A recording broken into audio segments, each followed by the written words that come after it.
Stop. Let's go. Yeah. Ladies and gentlemen, you are now tuned in.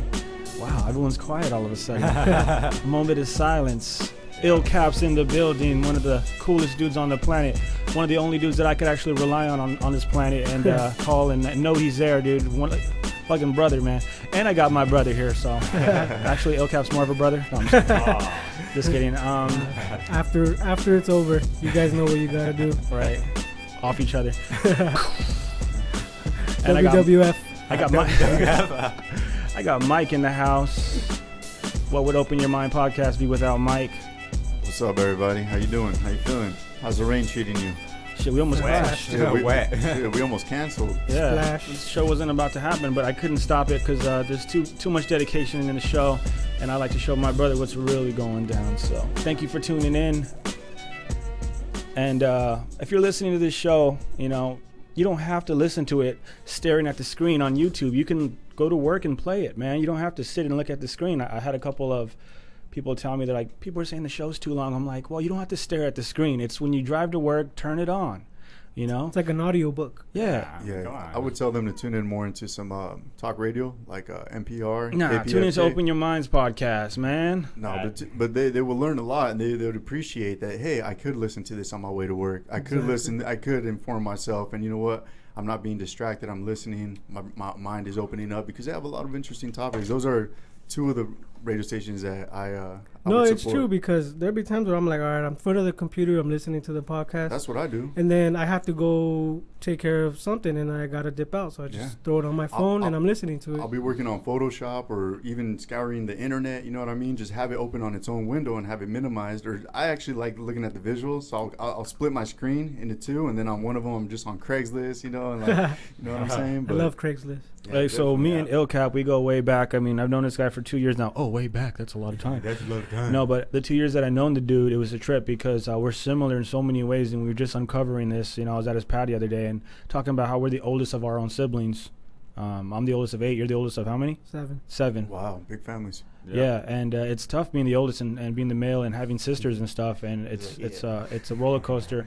We both had a mother who, you know, slipped out and started doing drugs and stuff, which I don't know if that's too personal for you, bro, but Nah. I think it's important because it goes to show you how tough it is on us to have to take over the role of being a parent. Yep. And, you know, I think what I really admire about Illcap is that he changed his life for his kid. You know, he really wants to change everything because of his child, and he looks at that child like, hey, I'm going to do it right because I didn't have it right. And the same thing for me, take care of my brother and sister, and I'm like, I want to do everything right for them because I never had it for me. So mad props for that, dude. Thanks, man. And the biggest connection of all is the hip hop that brought us together because he sold me a microphone on Craigslist. Yeah. The irony. And when he came over, it was like instant chemistry. We both were talking about music. We were both talking about, you know, what we know about hip hop and what we like. And Immortal Technique obviously brought us together as one of the dopest artists of all time. I shouldn't say dopest because we're going to make fun of that later. But one of the best artists ever. And coincidentally, we both just got over a cold. So I'm telling you, me and this guy are like twins. We're like twins, man. Yeah, twins. Doppelganger. What the hell's that? Doppelganger. Your twin. Oh. Yeah. So also we both call out people on Facebook. I like the fact that Illcap's not afraid to say, hey, didn't you say this before? And he said that to me too. He's like, yo, straighten up. Like, didn't you say this? And I'm like, no, I meant this. You know, he's like, why are you making fun of gay people? I thought you were. I'm like, dude, it's just a way of me venting out and making fun now and again, you know, but I don't hate gay people. I wouldn't call them faggots, you know. I call them gay, you know, because that's what they're called. They're fruits, you know. But just like I call Mexicans sometimes, you know, we make fun of me and my brother all the time. We make voices, you know. We do these funny voices because we go to swap meet and we call it like what do we call it? Guadalupe land. Yeah, Felipe is there because they saw churros and Today is the day of the Virgin Mary. Yeah, actually okay, is. that's very disrespectful. Okay, then we're going out. to. And yeah, I mean, protesters. Throwing tomatoes and shit. I wish we had an audience that big Strawberries. to assassinate us. No, I think again, it's just a great topic today having Illcap here. But what made you want to join hip hop? Like, what got you into hip hop, dude? Because I say join because this is a culture, bro. This is a way of living, you know. It's a community. Right. Well, man, me and hip hop go back way back. How I old were you? started because when I was younger, I had like my uncles and shit. They were hip hop heads, you know. My uncle was a b-boy. My dad was a b-boy. Oh, that's cool. So I was about to ask, did they do that? Because back then that was a part of the culture. Yeah, even though they were involved with like different like street shit, they were still b-boys. Yeah. So when I was like in 3rd grade, I mean back then it was popping. Breakdancing was popping. Now it is, but it's just like it's hidden. They even had movies about it. Yeah, exactly. Yeah. Wild Style. Yeah, they were pretty mainstream too, right? They were big. Yeah, they were. I started like that. I started b-boying. I was breaking for a while when I was a kid. Could you do a head spin? Yeah, I could actually probably still head spin. Helicopter? I could still do windmills. I mean, they probably don't have the greatest form, but I could still do it. Hey. No, and then it went from breakdancing, obviously graffiti. Yeah. Started writing on walls like a little. What'd I say yeah for? Yeah. I'm against graffiti. Nah, but No, I think it eventually got dangerous. I think the craft of it, the art of it. I have some of your work here on some of the things that you've done. You made some stuff for SEPTA a while back, and I mean this is just like fresh. How'd you do this, man? You take a lot of time in your work, and that's what I really admire is that you're not doing it half-assed. You're actually like, let me get into this. Let me really break it down for you guys. You know? Right. Well, I mean, because you're putting your signature on it. You want to make sure it's the best possible. It's you. Creation. Yeah, and then this newest one you made, I really dig. I definitely sport this on a T-shirt. That shit's corny. Who said that, man? Who said that? Nah. So yeah, here's one you made for us right here. I think this is really it's Open Your Mind podcast one. And for those that are listening, like, what the hell? I can't see nothing. You could look at it on YouTube, but it's just I really admire what he does for us because he even made our business cards. And he made this Orange County right here.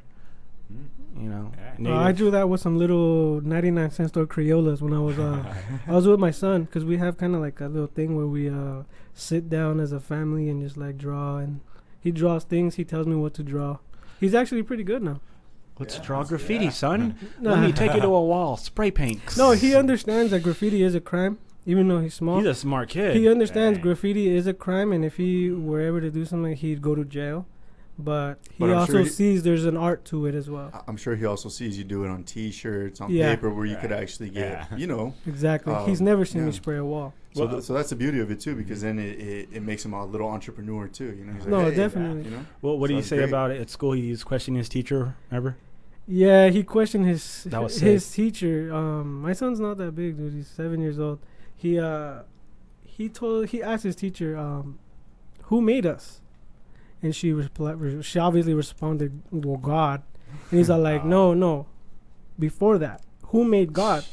How old is this kid? He's 7. 7-year-old kid. I think he should come on next week's podcast. Special guest. Yeah, he did question that. He came home and he asked me too, and the teacher was like, "Now just a minute." You're on detention. Time out.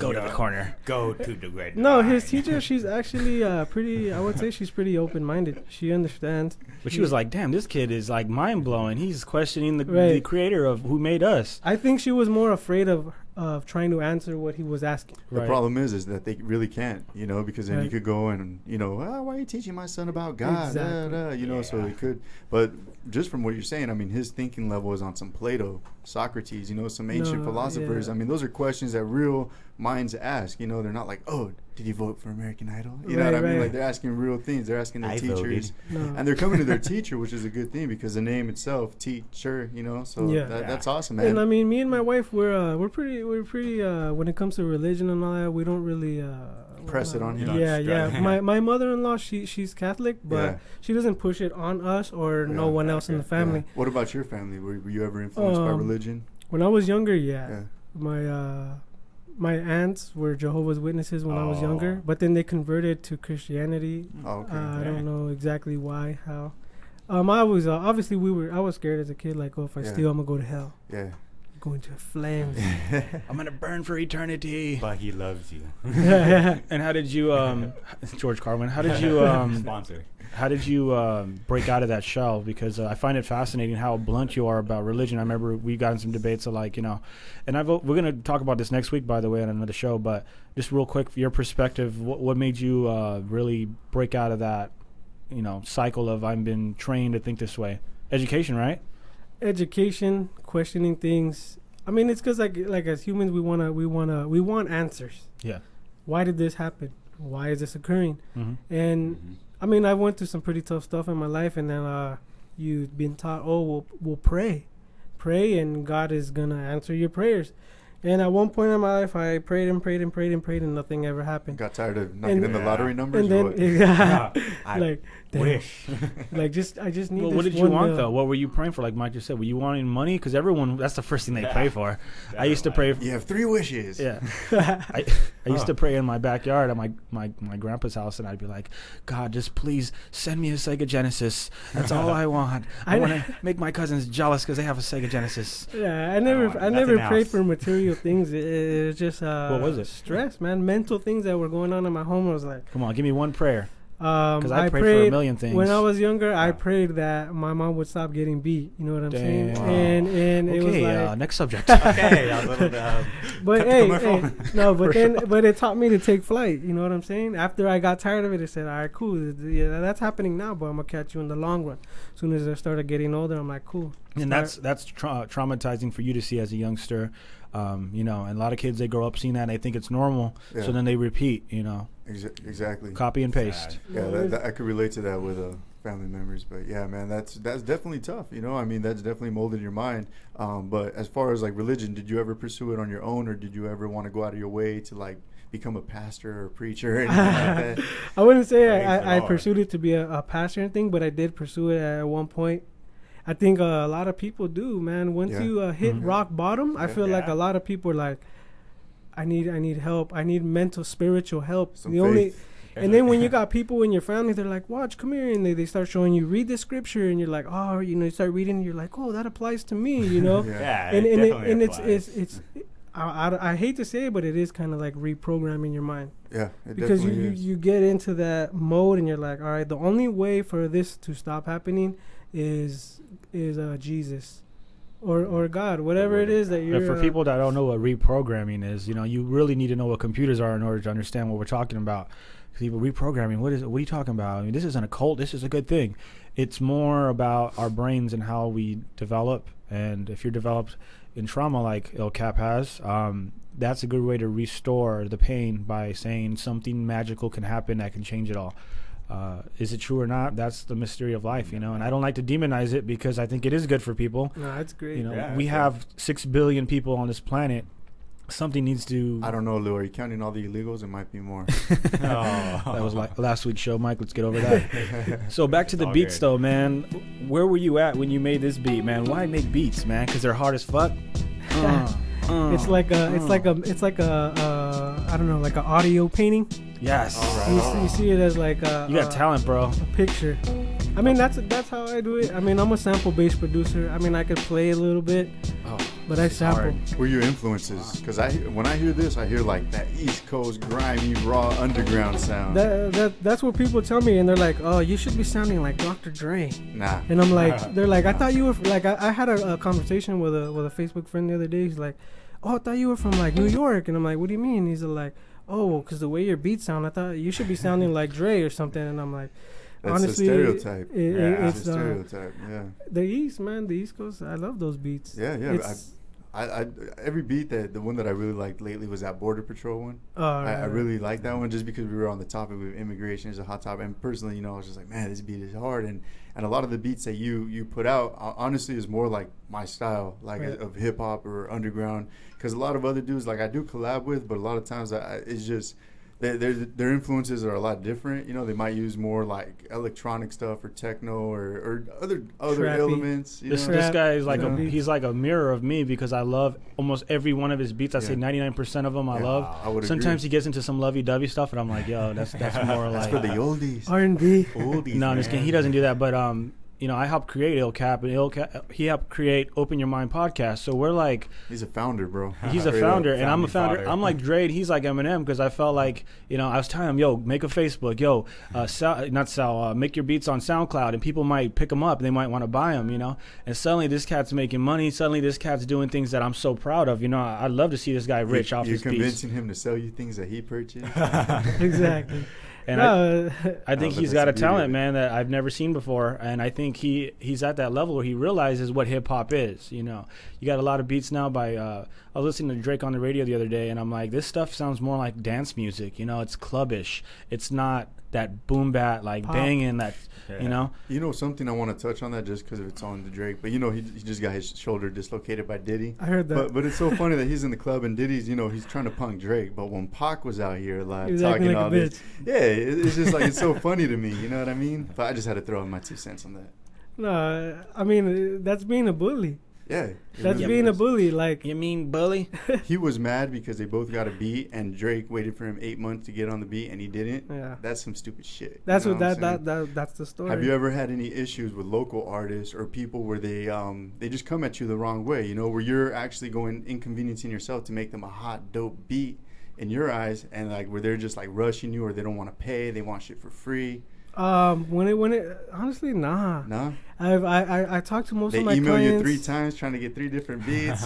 Oh, that one was kind of funny. Incident. Yeah, that was kind of funny. Hey, man, this guy's got a reputation. We got to protect him. But I had an incident that happened, you know, recently, and this dude knows who he is. And if he's listening, it's all good. If he's not, I don't want to call him out because I think he's also revolutionary, and I feel like I'm revolutionary, and it wouldn't be fair for me to start a beef with a dude doing the same shit. Yeah. I just think it's not fair that he won't come in and talk with me. You know, not? Have you invited him to be a guest? Before I have, and then he got upset over a couple of things I posted on Facebook debating him, and he knows who he is, you know. And I wanted to go on a rant. I wanted to go on Facebook and just say, fuck this dude, you know, fuck him, like straight out, fuck what you're about, and just go crazy. But then I thought to myself, how stupid is it to start up beef with people that are your neighbors?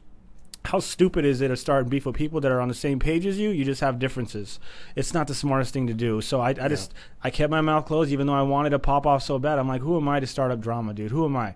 Me and this dude are on the same page. We just think a little bit differently, you know, and I got respect for the dude, but, you know, I started posting stuff on his page, on a page that he has affiliation with, and they blocked me. So that's what set me off. So, you know, if he's listening, you know. Little block. Yeah, if he's listening to me, come in, bro, sit down. We'll have a conversation like men, and we'll debate our issues. Don't act like you're better than me, or I don't think I'm better than you. I think we're both on the same page. We just think differently, and I think you're very talented. And fuck anybody else out there that that doesn't like me because fuck you. Because my message is clear, man. Open your mind, bro. Open it. Have you ever been blocked or deleted or anything like that? I have been blocked by this dude in the UK, but I'm not gonna say his name because he's a buster. And they're not even worth discussing. It's like, if you want to come in, sit down, let's talk. Why don't you like me? That's the way I look at it. This whole thing of I'm gonna ignore you is childish. You know, it's like, talk to me, dude. And my brother's here. I don't even cuss in front of my brother. So for me to say that right now, it's very heartfelt. Yeah, it's heartfelt because my brother, I don't cuss in front of my brother. I don't want my brother cussing around my sister. I try to show that respect. But right now, you can see my anger, and it's coming straight at you. You know, it's like, that ain't right. Straight out. Yeah, but I definitely want to respect you, and for being a grown-ass human and a mature person to not, you know, that's what we were discussing when we were off air about, you know, these posts. A lot of times like, hey, what's your opinion or this or that? And it's like, damn, like, you only have, 144 characters to go or something like that, or you make a little mini life story and stuff. But, like, honestly, like, I invite people to come onto the show. I had some stuff, too, where people were going, I was like, hey, man, come on the show, or you got my phone number, like, hit me up, you know, like, let's squash this because it's ridiculous, and you misunderstood what I'm saying, because when I speak a lot of times, I generalize. There's rare moments where I really direct it towards the individual because I'm all about unity. People that really know Mike G, they know that Mike's all about the people, I'll inconvenience myself for people. You know, I've gone to inconvenience myself working my 9 to 5 to pick up people in the hood, bring them out over here, record them, feed them, smoke them out, have a drink, you know, give them an MP3 via email, give them a CD, give them a ride back home. And I still got to drive home and no snaps on the petrol, no nothing, no herb, nothing. But it's all good. I did it because I truly believed in these dudes. And you know what? I did my part. You know what I'm saying? And they can never take that from me. It's not like it's money. We're like, I'm going to wait till I blow up and then I'm going to come and try to help you. Like, nah, we've been there since the beginning. So that's why when Lou refers to you as the foundation creator, like, I truly respect both of you. Like, as far as I've seen it, like with the podcast, and I've been pretty blunt with this with Lou, I'm like, dude, this is me, you, and Illcap. Illcap might not know that or might not feel that way, but that's how I feel because, like, this is pretty much what has made it, and I just look up tremendously to Lou. I definitely do look at it the same way. The thing that pissed me off when he blocked me is because I was posting I support what you're doing. That's what really bothered me. You're gonna block me for saying I support you? Come in and let's talk. Let's spread the message. Like, that's dirty to me, dude. But again, like, Ego. I'm not trying to put a dude down. Come in and talk, bro. Like, if you really don't like what I did, tell me why you didn't like it. Let's talk about it. Don't be a little girl and turn around and walk away. That's foolish. But let's get back into the gangster stuff, man, because I know you have enjoyed gangster rap music at some point in your life. And so have I. But I never liked SPM. I never liked, I like Daz and I like Corrupt at one point. What about Brother Lin Chung? Yeah, I never really got into his music. Black Market Records. Some girl showed me it at one point, one of my so-called best friends who's in jail now. She showed me it, and there's a reason why she's in jail now. But gangster rap made me do it. There we go. What is the point of gangster rap to you, Illcap? I don't know. Come on. Gangster rap. What is it? Gangster rap. They're putting up like what did Mike say earlier? A persona. Mm-hmm. Yeah. They come with a certain macho-ness. Yes, sir. And then the moment it's threatened, they feel like I gotta take action, or else my ego is. What about that dude that he got indicted already? He's going to go to prison for making an album. You guys hear about that? Oh, yeah, his lyrics. He didn't even do anything. Well, he's associated with the San Diego gang that they have attempted murders and they have murdered people, and he's associated with that gang and they're making a profit. If they could prove it and they have the evidence, I don't know the evidence. I don't have it, so I can't really speak on it, but I have read into the article. But honestly, if it's just based on his lyrics without any, damning evidence where it's like, no, you did this, then that's illegal, man. That's freedom of speech, bro. Trying to give the dude 20 years. Because that's kind of crazy, though, because it's like you said, if it's not self-incrimination, why is he in jail? No, and it's one thing about any music, it's entertainment, regardless of if it's mainstream, if it's whatever it is, it's entertainment. And then why don't they go after the Arnold Schwarzeneggers and Sylvester Stallones, killing all these people into Hollywood and whatnot? Danny, what do you think about gangster rap, man? Do you listen to gangster rap? No. Of course not. I'll kick your ass. What do you listen to? Like you said, the Beatles. I listen to like Mallow. I don't really try to go into that kind of music. What deters you from it? Does it look silly to you? I never really got into it. See, but you're a hypocrite because you listen to music that involves killing zombies. Crazy rock and roll music. That isn't gangster rap. It's crazy rock and roll. Yeah. What's the difference? The difference is that.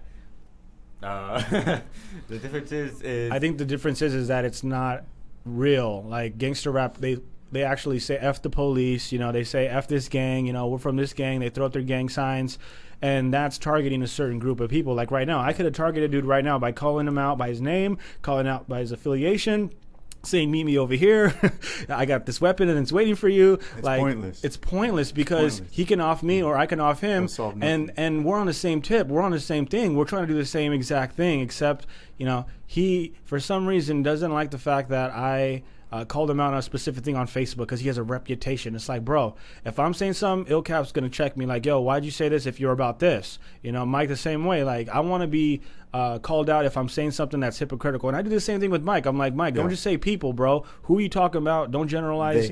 Don't say they. Like, tell me exactly what you mean, bro. Them people. And Mike's learning from me, and I'm learning from Mike because Mike's such a brilliant mind with stocked information. And Illcap is one of these dudes. He taught me, if you want to learn, I used to tell him, hey, can you help me find this program, or I need to fix this. He's like, go on Google. It's not hard to find. And I'm like, oh yeah. So Illcap's taught me a lot. Like I say, he's like a brother to me because he's not this dude you can just jerk around. He's like, yo, I'm on the same tip as you, and I'm not nothing to play with. Like, let's get some shit done. For those people out there, like, this is the first time I actually meet Illcap in the physical form. So I'm actually introduced to the mighty Illcap, and honestly, the mighty Illcap. Yeah, no, because I have much respect for him because not only does he do the beats and the music, he does the graphic design aspect, and I know you've done a lot of designs that I've actually printed onto shirts for mutual friends, and just seeing the reaction from people to that, and then I've seen posts where you're posting up like, oh, it's crazy, I'm doing designs and it's on a tee, because I feel you on that representation of how your art is being worn. And I know that we were talking about, forget all these billboards, people walking around the brands, but what is the difference about your brand that would stand out from, let's say, like different artists in Orange County? Honestly, and we'll get into deep depth with that about the different types of brands that I'm seeing, because I work in an area that's very public, a lot of people, a lot of traffic, and I'm seeing designs from everywhere. We'll get into that in the second part of the show, but let's talk more about Illcap on this first half of the hour, or first half of the show, and see what Illcap is really about, because like I said, I'm giving you my word that he's credibility, you know, and Mike already knows this, you know, a true dedicated dude is sitting in this room right now. And I wish he could be in here every day because he's the type of dude that's got my back. The first thing he said when he came in, he was like, you can't rap in here. And what did we try doing? We tried rapping in here. And he's right. Sound quality wise, you can hear that echo, you can hear that clap, and it's not for recording material. Not only that, you got people complaining. Those thugs in there, can you have them removed? Illcap is one of those dudes who's got an ear. You know, he knows about producing. So you want that kind of guy around you because he's the type that's going to tell you, you need to turn this up, you need to lower that shit. I don't like how this sounds, and that's the type of person I want around me. Unlike Danny, who smells. Hey.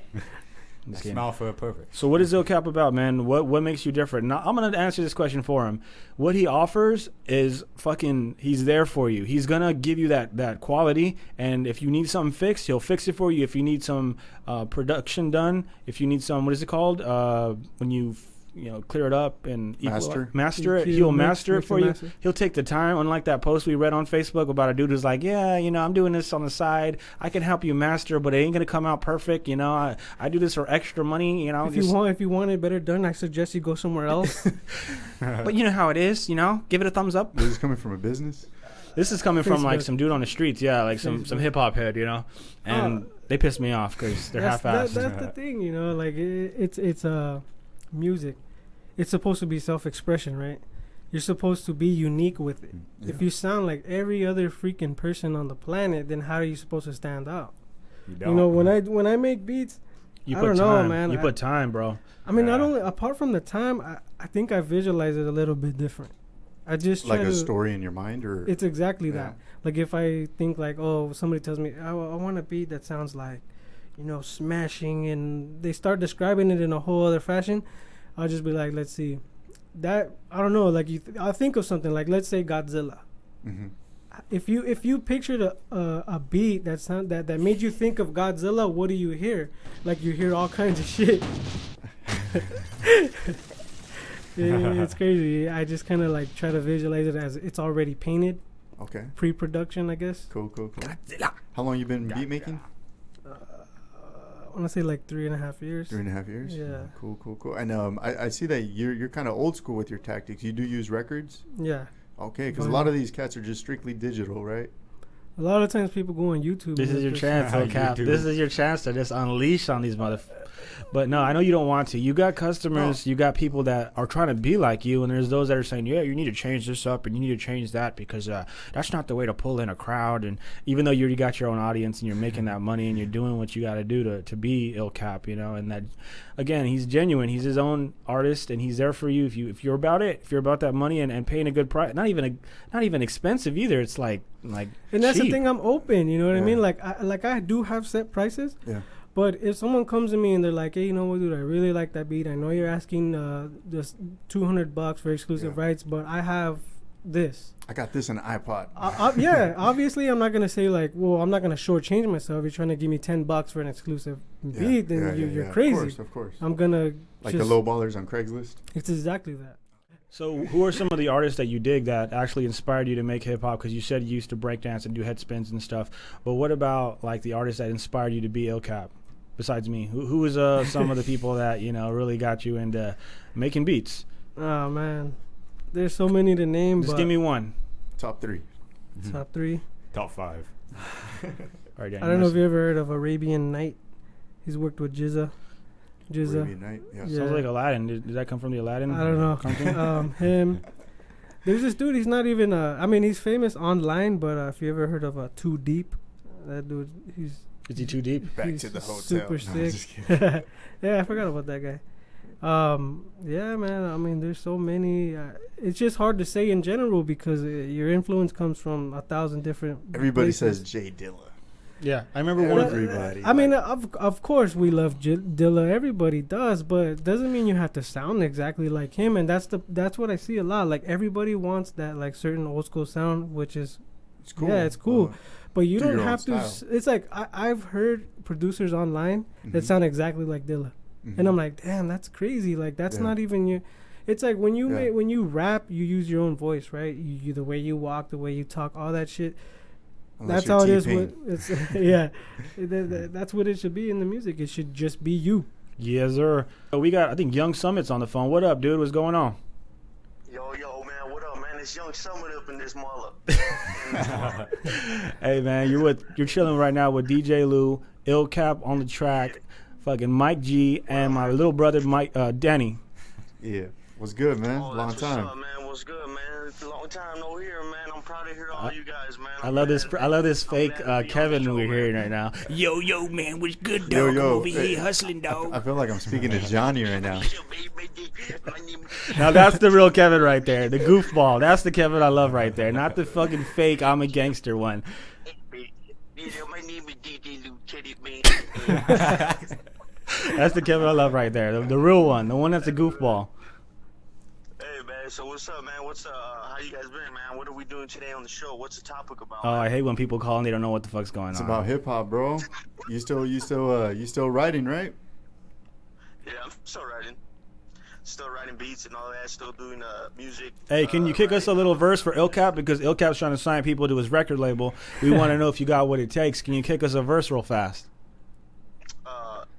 I need to follow off somebody else so that way I can. No. If you're gonna be an MC, you gotta learn how to rap from the start to the end, bro. Are you at work right now, or where you at? Me, I'm in between work right now. Like I'm on my lunch break, so I'm just like. Oh, that's what's up. Then you got plenty of time to spit a verse. Go ahead, bro. Hey, I got some of your old jams too, man. I mean, when you gonna come back in the studio? Sometime soon. I moved down here to Lake Elsinore, so it's kind of far. Yeah, you've been out there for a minute. You still got the Red Devil? Still got the no, man, that shit got towed away and up and gone, you know. But, All right, dude. Word. All right, man. Thanks for calling in, bro. Have a good day, bro. Ask us a question real quick, man, because we got the show going, man. What's up? No, man. I was just calling to see how you were doing, man. But if anything, give me a call back whenever you get a chance or something. All right, man. Thanks for calling in, dude. Like, so when we talk about Illcap on the track, man, you know, when you started rapping, dude, what made you want to start rapping? Illcap. Oh, that's me? That's what's still on the line? No, I hung up on his ass. I don't know, man. nothing That's to a say. good question, because I don't even know why. But you used to rap, right? People don't know that about Illcap. Kinda. Come on, man. You used to rap. Be It's honest. embarrassing, dog. Why is it embarrassing? I think everybody starts out kind of like that with hip hop. It was weird, like some of the songs that I still have them, dude, and I listen to them like, what the fuck was I thinking? You know, what made me write that? And I still can't really answer. You know, that reminds me of like a lot of people on YouTube. They make these videos and they don't know what they're doing. You know, about anything. You can talk about anything and you can put it on YouTube thinking that, what was I doing? I was talking about popping some shit on my lip. You know, what's it called? Herpes on your lip. You know, like what the. People are stupid, man, and I'm not saying you're stupid, by the way. I'm saying I done the same thing when I was a youngster. I made a lot of, dude. I got tons of rap songs that you're gonna listen to, and you're gonna be like, "You suck." I can play them for you right now, but they're humiliating. I'm gonna do it one day when I get the courage. Yeah. I'm gonna be like, "This is the segment of Lou sounding like a dumbass," you know. And then you're gonna hear me, and then you're gonna see the songs that I make now. You're gonna be like, "Yo, anyone can do it. Anyone can make a rap song." All you gotta do is practice makes perfect and have something to say, you know?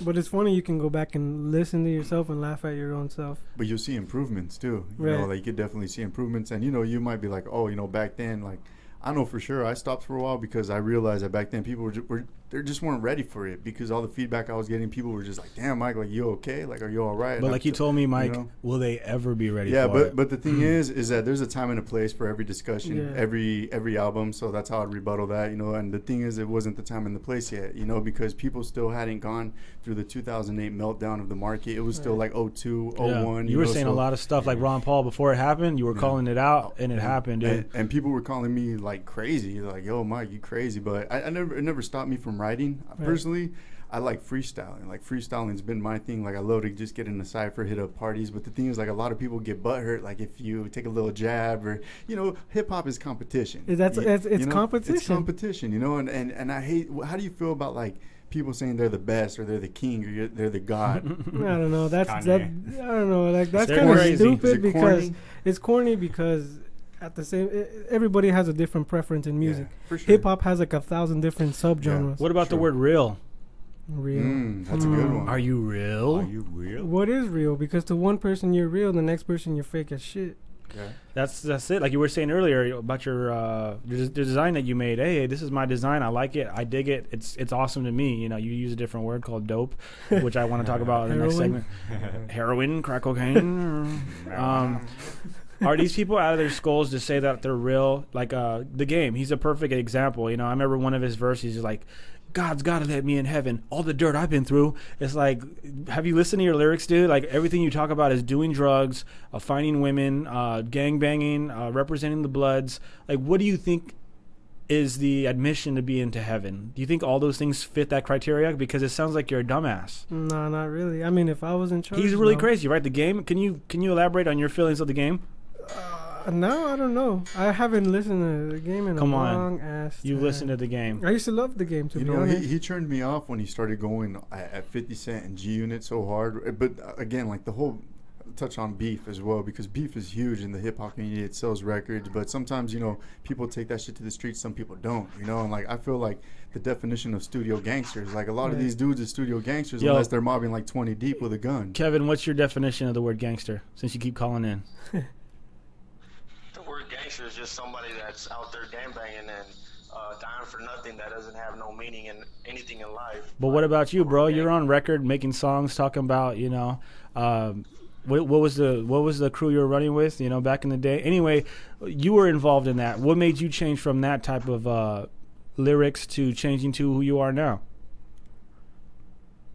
Being a gangster, well, I think it was influenced, like being influenced by people that hanging around people that were not in life. Definitely. You know? It's like, I think it's like who you hang with. People you hang with is like they say, tell me who you hang with and I'll tell you who you are. True. You know. Damn. A lot of things, like I've been bumping into people that, you know, they hit you up, man, and you got like a neon shirt, you know, and it's like when do I get hit when I got a freaking funny shirt on? I used to wear Hawaiian shirts back in the day, and I used to have spiky hair, bleached hair, and I wouldn't get messed with, you know, and then if anything, I was attracting girls, but, you know, people are going to hate no matter what you're doing, and I hate that word hater because we'll get into that in a little bit, but, so, Kevin, you've been around the scene, bro, you know, you didn't have a pops, your mom's kicked you out the crib, what made you want to stick around or leave that environment? I left all. Well, you see, it all starts with it's all mental, man. Everything's in your mind. Everything is controlled from your brain. Like if you start thinking negative and hang around with people that just have negative vibes and want to take you nowhere, but take your money and take your friendship and use you to build themselves. A lot of things. I don't want to use the word hate, like you said, because hate is not a good word to really use. You know. Some of our friends, we don't know who they really are until the end. Yes, sir. You know, so the only friends I consider my friends are, you know, it might kind of sound kind of disrespectful, but you know, like my balls, you know, because they never leave. Oh, God, here we go again. We talked about this before, man. Why are your balls the closest thing to your friends? Here we go. Because they're the only pride that make me a man. You know, it's the only thing that I can say that is what makes me a man. And being a man and being a friend of Kevin and myself and I is the only friend I have. Damn, that's because deep. You gotta remember that sometimes you're out here on your own. You were born alone and you're gonna die alone, bro. Damn, I was thinking about that the other day, like the whole good and evil, you know, in our minds. And someone's actually painted a picture of these devils on our shoulders and the angel on our shoulders, you know, which gives us a better idea of a conscious in our heads, because you can't really illustrate something in your head that's negative and positive, so you got to put it on your shoulders. One's on your shoulder telling you to do good, one's on the other shoulder telling you to do bad, you know. And I hear what you're saying. I hear what you're saying about that, because it's a conscious thing. You have to make a decision, and these angels and devils are never going to leave. They're always going to be there on your sides. Like Mike was saying, he was flipping out the other day, like, damn, why do I always got to have money? Why do I always got to make these bills? You know, like, this shit is stressful. Correct. That's the way the life has been programmed in this country. Money was exchanged for gold, so everything the value became different, and like there's so much drug on war, so much stuff that's going on around the world. Not just money. Like money is they exchange material for a lot of things. Like they forgot about love and peace, you know. And sometimes there is no justice either. As far as justice, like just is like I said. It's just us, homie. Yeah, it's just us, homie. That's it. And word. And I so agree with it, bro. I so agree with it. It's just us. Like Okay, and what do you think about Illcap? Because he's our guest today. What do you think about his beats? I've heard some of his beats, I mean, I can't judge the guy. I mean, he's doing his thing. He's got good music, good beats. He's doing, I mean, I give him props for being an artist, and, he's always on contact. He's just like Lou, man. Like, I'm proud of Lou, Mike, and Illcap, all you guys, man. You guys stay positive, stay on the vibe, and Word. You guys are helping the world, man, helping the world, and that's what we need. We need more people like that, bro. Thanks, bro. Help the world and change the youth, All right, man. I can hear your baby's coughing in the back. Give him some cough syrup, man. Talk to you later. Peace. So when we talk about, the environment that we're in and how to get out of it, my brother, for example, you're in high school. You see this stuff all the time. Yep. It ain't pretty. What do you think is the biggest problem with these kids out there in the high school and the music that they're listening to? What do you think is the biggest contributor? Why are they behaving a certain way? I think the biggest contributor to their situation is probably like parenting. Like a lot of parents don't care. There's some parents okay, they'll care and they'll tell you what not to do and that, but yeah. In those kind of situations, they don't have a parent to put their foot down and tell them what not to do. They don't have any guidance. Yeah, they don't have any guidance. It's definitely true. Yeah. I mean, because you see it every single day. I take my son to school and I see it every day. And go ahead. Oh, they could have parents, but then the media, it just makes them robots. Think different. Yeah, they're programmed, man. They're programmed a certain way that we can't stop. We'll talk more about that. But let's take a quick break. You're listening to the Open Your Minds podcast. I got to take a whiz. Yeah, open up your mind. Come on. I said open up your mind. Illcap, Lieutenant Mike G, a.k.a. The Profitable. Yeah. Danny the Fanny. We'll be right back. That's Jack. Why use the word real? Because it's spelled R-E-A-L. I think that's how you spell it. Yeah, I mean, let's look at the word real. People say I'm real gangsta. I'm real about my shit. Keep it 100. Keep it 100. It's not 100, it's 100. Yeah, that's a new thing. You got a hashtag it too. Are we all just sheep? Look at the screen here, Illcap. But are we all just sheep? And there's that one black sheep who's just tired of doing the same thing over and over? Are we? We can be. I mean, because you have the habit of, Mexicans, we got love for each other, because you've been through some racial tension, right? Right. That recent thing you did on Craigslist trying to buy a car, dude's like, you're Mexican. Oh, man. Touch on that. Break that down real quick. Dude, that was crazy. I don't even know how to explain it. You called the number. I called them, and then what were you trying to buy? It was like a little white. I think it was like a van. Okay. No, it was a Taurus. A Taurus. Okay. It was for my father-in-law. And so you called them up. I called this dude, and then he answers, and I'm like, "Hey, I was interested in buying that car that you have for sale." And he's like, "Hey, are you Mexican?" And I was like, "Yeah, does it matter? That fool, I'm not selling my car to no Mexican." And he hung up on me. Dang. And I was like, "Wow, that's crazy.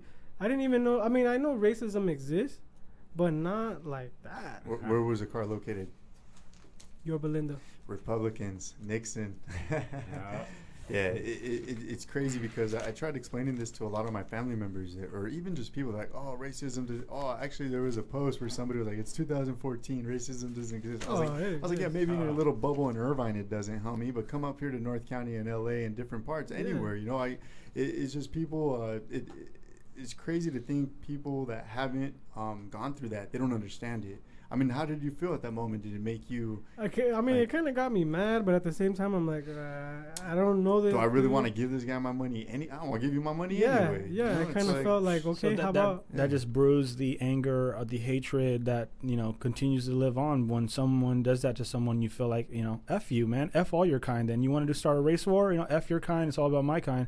And, I always say, we shouldn't judge people on color. I was at a club one time. There was black security guards, and there was a bunch of Asian dudes and a couple Mexicans, and and there was a fight that broke out. And you best believe races stick with races, man, because the Mexicans were with the Mexicans, the Asians were with the Asians, and the blacks obviously were security, but they weren't hitting any black people. They were hitting the Asians because the Asians were going crazy. So I mean, that's a stereotypical shit. But if you go anywhere with large groups, For some reason, people go with their color, man. But And again, that's probably an isolated incident. You know, I'm not going to say everybody in Yorba Linda's this way or this or that, but it's just sad that would happen because, you know, Craigslist, I love it, man. It's community based, bro. I mean, it's for the people, by the people, and we need to keep it that way. What's with this trend of people representing their cities in their rap music? How do you feel about that? I mean, I don't know. I think if you scream out a certain city all the Santa time, Ana, homie, what's up, huh? It's like you scream out Long Beach and, you know, Anaheim, whatever it is. Like then you turn off other people. Like if I'm from Long Beach and you constantly screaming out Anaheim, I'm gonna feel like, well, I'm not from Anaheim. I don't care. Yeah. And you actually create. I mean that's oh shit. That's my opinion. You create a certain.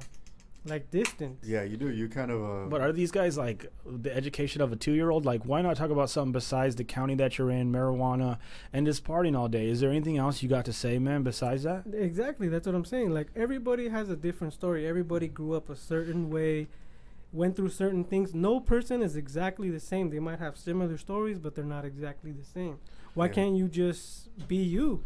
Yeah, it's like the lack of substance, I would say, the lack of originality. We were touching on that earlier. It really bugs me when I hear people go, West Coast, you know? Yeah. Orange County, Cali Life. Well, what about these Cali Life T-shirts? I wanted to jump into this. I've been holding this because I really have so much anger for this shirt that people wear, and it's like, why are you so mad? It's just a T-shirt. Relax. It's not so much just a T-shirt. People are wearing this like they have pride in California. But what are they doing to fix California? Exactly. California is the most populated state with 37,253,956 people inside. The traffic sucks. There's always traffic jams. The rent is ridiculously high. 1-bedroom studios are about $1,000 each for 1 bedroom. And you got to find parking, which always sucks. You know, it seems impossible to find a job. Why represent California? Well, I think it's kind of like on that I Love New York type of thing where they were kind of emulating or try to even imitate it because it seems like everything's all about like where you're from. And the funny thing about the Cali life is that it's broken down to Northern California and Southern California. And I mean, that runs deep into gangs and even people like they're like, oh, you're from SoCal. Like they generalize or you're a surfer. You might even be hurt. Yeah, exactly. It's wild. And what about like I'm seeing more people nowadays in wheelchairs because they're so damn fat in California. Is this something that we're representing? Like why be proud of this? This is crazy. And another word, okay, we already got through the Cali life. What is with this obey T-shirt that everyone's wearing? What does that mean? Are we supposed to obey propaganda? Is that what we're supposed to do? Danny, I'm going to let you answer this one. Does anybody at school wear this? Yeah, I see a lot of people wear obey. And what goes to your mind, even though I've pretty much embedded your brain to think outside the box, what do you think when you see this type of clothing? Well, my first thought, like when I saw a obey shirt, I thought it was completely stupid because... Why is that? Because there's some, like I know, like the logo that's obvious on this one, it's Andre the Giant. It's his face on the TV. I thought that was Obama. No, it's Andre the Giant. Andre the Giant, what is he doing up there? I don't know. He's obeying. So the guy that made the T-shirts, he actually was, he made that change shirt for Obama, you know, change we can't believe in. Hope. I'm sorry, Hope. And, you know, he trended that way, but he actually is against propaganda, and he's basically mocking them, you know, like we have to obey what you say.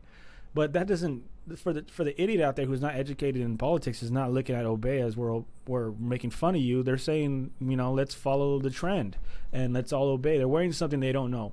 Yeah. And I'm guilty of doing this. When I was young, I had a shirt that said Cali on it. It had puzzle pieces around it. I thought it looked pretty cool.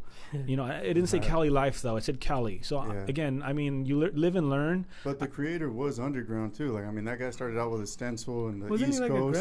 He's a graph artist. Like, this guy started out like, I mean, I do respect his story, and actually he has like a museum in New York. Like, I actually own a book from him. I respect him for the art quality and stuff like that. Yep, he has a shirt of Obama. Before you could, he actually got sued for that because the picture he took was not originally his. It was actually from some sort of article, so he got sued for that. But yeah, overall, like, I think his journey is pretty cool in a way with what he did. Obviously, it does come to a point in time where it's like we debate this all the time. If somebody comes to Open Your Mind podcast, like, yo, we want to buy you out. Here's $100 million. Fuck you. You know, it's just like, you know, the money's always, again, it comes to everybody's situation at that point in time. But I do think it's ridiculous when you're going to Nordstrom's and the shirts are like $30-40 bucks, man. It's like, who could afford this stuff? Denny, what else are you seeing in high school? Socks, $500. What else are you seeing in these high schools? Seeing a lot of diamond shirts, a lot of stupid Mickey Mouse like Money. glove. Hold on, let's slow down. What is this diamond shirt? What does that symbolize? Is that like a skateboarding company or something? Yeah, I don't know what it is. I know it says Diamond Supply Company. Okay, so it's just a logo that people. Yeah, I get. Because why is Mickey Mouse fingers like pointing like the symbol of Illuminati? That's what I'm getting at this. But I'm a lot deeper of a thinker. You know, for these kids, they're thinking diamonds are the way to live, right? To be rich. That's the only thing I can think of from a dumb point of view. They're probably doing it because they know it sells. Because it looks cool, and then the Illuminati, geometry. yeah. The thing about our brains, the way they're made, is they like geometry. So our brains automatically like certain symbols or certain logos that look the same every single place. So I mean, that's how our brains are. It's exactly like audio frequencies. Exactly. Yeah. What about dope? Oh God. That's another brand, isn't it? Dope. I just see it on T-shirts all the time. And me and my brother always go to swap meet every Saturday. There's always a dope there. And it's funny because I'm hearing the word dope, and you know, for old people out there, they know dope means stupid, or dopamine. How do you say it, Mike? Dopamine. Dopamine. Right, which is a drug, right? Our brains create it. Dopamine to satisfy us or something. For like sleep, I believe. Oh yeah, it's a satisfaction. So when I see fingers pointing up saying dope, like I see someone saying I'm a dumbass, like walking around. That's what I get from that picture. I used to love the word dope because I thought dope was straight hip hop. You know, it was strictly hip hop. What like about if you hella? I'm hella cool. What's that mean? Exactly. What about haters? Haters are my biggest fans. Have you guys seen these T-shirts? I see them everywhere I go. Dude, I don't. What is a hater though? Like for real? Let's break it down. Because I see this shit. People. What is it? What that one, Danny, that we were reading? This one. If you ain't got haters, you must be doing something right. Well, then I must be doing wrong because I don't think I have really real people that dislike what I do. Right, and it's just a way of saying, you know, I'm going to be me. You can't stop that, you know. And no matter what you say, I'm going to continue to do what I want to do. And I can agree to that ignorance for a minute, but at the same time, it's like, but are you doing it for the right reasons? And that's the very distinction that we eliminated because we don't know right from wrong anymore. It's cool to be bad. Hell yeah. Hell to yeah. Bad bitches. I said that. Yeah, I said this on the show before. You know, hell to yeah. We say hell yeah. We're saying yes to hell. It's just a figure of speech that we've become accustomed to, and that we don't really realize what we're saying. One thing I'm noticing big time is the whole marijuana paraphernalia on shirts. Where before it was like good timing. Let's see. You would I never got one see any of that. somewhere. Here it is. No, I see this everywhere, dude. Speaking of trends, I feel like smoking bud is a trend now. It's cool. It is cool. Like before, it was like, you smoke weed? Oh, get away from me. You're a class of pinche marijuana. Yeah. Right. Yeah. And now some people, I think it's always been a way of expressing yourself, of doing. I'm gonna do that thing that you say I can't do. You know? I mean, no. Isn't that the way of expressing it? Well, I'm doing something. Well, back in the day, you know, don't tell me what to do. I'm gonna do it. Yeah. Well, back in the day, you know, the white people used to demonize it and say like, oh, only blacks doing it makes them crazy. You know, because mostly jazz musicians would smoke herb and they would medicate or whatever. But yeah, it's become a lot more trendy. Well, look at the American History X. That one part when he's like, you smoking a joint or something? Yeah, and he's like, you know, only niggers smoke that shit. Yeah, when he's about to rob the market. Yeah, that's right. Yeah, man. What about these women wearing shirts that say, "I woke up like this. I'm a model. I woke up like this. Buy me dinner." Like, how'd you wake up? Mad, pissed, fucking smelling like dookie. You make a great point, Illcap, and this is why I think it's important to break this down to the society, because I know there's kids out there that listen to this and that, like, you know, through one ear and out the other, they don't get it, you know, and. But obviously they're buying it. What is the force behind it? The thing is okay, it's already there, but why are they getting it? Who's influencing this? Because they're a boss, Mike. Well, they're a boss. The problem is that what happens with a lot of these companies, you know, they'll go out to a mainstream artist, you know, whether they be a rap star or a skater, and they're like, hey, we're going to sponsor you. We're going to endorse you. And this guy might have, you know, had a similar situation growing up, coming from the hood, or, you know, coming to a better situation. And, hey, here's paychecks. Here's money. I mean, let's be real. You need money to pay bills. But at the same time, it's like, do you have to sell your soul in this industry to be successful? I don't think you have to. And at least it makes sense when you wear stuff like I love pink and you're wearing a green shirt. It's like it's not pink. I thought you loved pink. It doesn't. To me, it doesn't make any sense. Again, I'm just looking at the facts. I mean, if you're gonna wear something, make sure it makes sense. I don't know. Am I crazy for nitpicking? What am I doing? Why am I analyzing so much? Am I an overthinker? Am I just jealous of everyone? Am I a hater? What is it? It's a little bit of everything. Yeah, it is. we are a little bit of jealous. That's our nature, because when we grow up, when we're babies, it's all about us. The world revolves around a baby. You cry, you get your bottle. You cry, you get your ass wiped and changed for a pamper. So I mean, what do you expect when we grow up in this society where it is around you? The world revolves around you. When you're at home, all you're thinking about is your survival. What are you gonna do? You're being selfish to what you want, and it's not bad. It's not a bad thing, but again, you have to understand and realize. You said selfish, did you not? Yes, what about sir. the newest trend, selfie? I see girls wearing this all the time, and it makes me mad. Why am I so angry? Maybe they should be wearing shirts that say "Kill Obama." Like, what am I trying to prove? What am I trying to push? I think you're just upset with the mainstream of it, and that's my problem. Is the mainstream and the materialistic connotation that comes with that. You know, it's embedded into it, and it's very difficult to overcome. You know, when you're going to every store, you go to the mall, and it's surrounded everywhere. You turn on the TV, you know, it's brought to you by this brand, by that brand. I mean, let's look at Nike. I mean, look how big Nike is. I mean, it's huge. Exactly, he's wearing Nike. There you go. Hater. But what about this I Love LA thing? I don't like to just blame Tupac, because you know the Beach Boys are singing California Girls. You know, this happened way before, and California is the place to be. But like I said, 37,253,956 people occupy California. That's a lot of people. That's the most out of any state in the world, in the country. With this said, you know, who are the influences? Why is California on demand? Why does everyone want to be here? The weather, correct? The weather. Yeah, The weather, because there's no other way to explain. You have the beaches. It's the marijuana. That could be legalized. That could be a positive.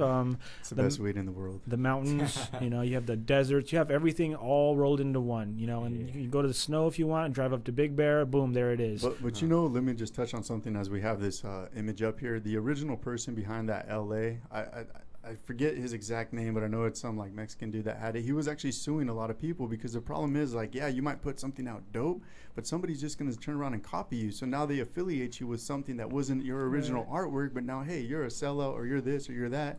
And the reason he's suing is like, hey, that's my artwork. You know? Drew that. Yeah, it's like, you need to pay me royalties, or you need to stop using it. Right. So I mean, the thing is, there are policies to try to, you know, trademarks, patents, copyrights, all of those sorts of things, but people don't care. I mean, look at China, the biggest counterfeiter in the world, you know, and I actually want to have a podcast on that. That's a whole another topic. China? Just the counterfeit everything. They're big, man. It's huge. Yeah, everything's counterfeit. Did you read that they just passed up America for the best economy in the world? Yeah, we're number 2 now. We're number 2 now. Yeah. Yep. How do you feel about that, Danny? Numero dos. Like Malcolm X said, the media is the most powerful entity on earth. They have the power to make innocent guilty and to make the guilty innocent, and that's power, because they control the minds of the masses. I truly believe that, and I never said this on the show. I told Mike already, and I think I told Illcap, but my destiny in life is to destroy the mainstream media. Yeah, I said it. And I plan on making a YouTube video of me showing you how to create your own podcast. And exactly what I'm doing, you can do it too. The only thing that you need is the right tools, and you can have your own TV show. And little by little, we will eliminate the mainstream media, because when you have your own TV show, would you rather watch your own TV show or what people tell you to watch? Be independent. Just turn off your TV in general. Damn, go outside and play. Go to the park. Exactly. Well, I don't know. I mean, you can lead a sheep to knowledge, but you can't make them think there, Illcap. And that's super true. That's on the lines of something I just commented on a post actually recently. It's like, I could sit here and argue with you all day. They kind of resolve anything. It might get one of us flustered or angry or this or that. Personally, I really don't get angry over anything, because everybody's entitled to their own opinion, and I comprehend that. I fully understand that. But I think that people that are reading these posts don't comprehend that, or they don't read the whole post, or well, it takes time, Mike. It takes time, and one thing that it took, I think this is why me and Illcap have so much respect, and I'm gonna use a fruity word right now. Love. We got love for each other, because I got Illcap into things that he wanted to do, and he gave me beats that I wanted, and together we showed each other appreciation for each other, because me and him never had real parents. Funny thing is, I sold him my first beat. For real? I mean, not like my first beat I made, but he was the first sale. And he always said, I'm going to give it to you. I'm like, no, dude, let me pay for it, bro. This is your craft, bro, and it shouldn't be free. It shouldn't be free. This is your work. It's mutual respect. And I've always told them that this is not for free, and now we have big corporations that won't allow people like Illcap to blow up because they run the show all for money. There's people with ideas out there. They believe in science. They believe in, what is that, a blunt right there? They believe in marijuana. They believe in the housing crisis and families. And there's just dudes that are behind the shields of the policemen that just think about one thing. What is that, Daddy? Wrong. All right, so he's not even paying attention. So I still looking at the cartoon. That's another thing. I can't really see it. That's why. I was just watching the new South Park episode, and they were making fun of like how kids nowadays all they want to do is watch commentators comment on videos. Like you have Black Ops, and then they're talking about it on a screen. They're like, yeah, this is what we think about it. They're in a little box in the corner, and they're watching the video game. You know what I'm talking about, Danny? Yeah, I know what you're talking about. That's like the new trend of what kids are doing. They're watching video games and they're watching a commentator express their opinions, whether it's jokes, whether it's interaction with the game. They're actually playing it. Like I used to watch dudes do that. And that's the newest trend. And South Park made a great point of that because, we want to watch people express their opinions on things. It's a whole new level of thinking. So, but once you awaken, it's hard to go back to sheep, Mike. I don't know, man. It's kind of I stay optimistic, don't get me wrong. But just daily on my encounters with people, driving on the freeway, it's just, I look around me, I'm just like, man, what is it that went wrong? Or has it always been this way? And now I'm just enlightened. No, dude, I totally feel that. Because even me and my wife were like, she's like, what happened? Yeah. What's going on? Like, what happened to people's minds? Number 2 in the economy, bro. Shit don't lie, bro. Yeah, well, I mean, everything's made in China, bro. I mean, so it was kind of expected. I mean, even the iPhones, and I love how they put designed in California, made in China by slave labor. So was your mind also made in China? Damn. Well, it's all fear. I look at this picture and it makes a great point, After all of these stories, you see a devil right here. How weird would it be? You see a Grim Reaper. To discover that there's an alien right here. The world's worst enemy, and there's a robotic dude right here, might look like, there's a zombie dude, this. And it's a dude in a business suit. The business suit. That's deep, right? No, very. If you look at the word fear, it starts with a devil or somebody that's going to take your life or someone that's going to abduct you or someone that's going to be so damn powerful robotically we can't stop, or a zombie that's coming from the death. But it's really just a dude that created all this stuff in a business suit. And the funniest thing is, I mean, they've done multiple case studies where people are dressed, in a business suit, looking nice, and somebody maybe just average or looking even homeless, maybe asking for money. And it's funny that they're more willing to give the guy that's really well dressed some money and help him out, even though he's a complete con artist, and they're actually go up to the people afterwards and like let a car them know. salesman. Yeah, man. But if somebody could pitch something good and they look nice, they smell good, it's all about image. And I hate that because for the longest time I was like, nah, image doesn't matter. But you start growing up and you start realizing, no, it is image. It's the way you carry yourself. If you're coming in smelling like marijuana smoke or everything like this, your mouth smells like pisto. It's just like, dude, and you're trying to get a job or you're trying to have people take you serious and invest in what you're doing. Tats on your neck. Yeah, it's just, that's another thing I want to touch. I feel like every artist out there has to be sleeved up with tattoos just to make it. I've actually heard a guy, I'm not going to call him out either, but he was saying that along the lines that his record label was waiting for him to get his other sleeve done so that they could shoot a video or something like that. I was just like, man, what the hell? I was like, what happened? Now it's all about image, it seems like.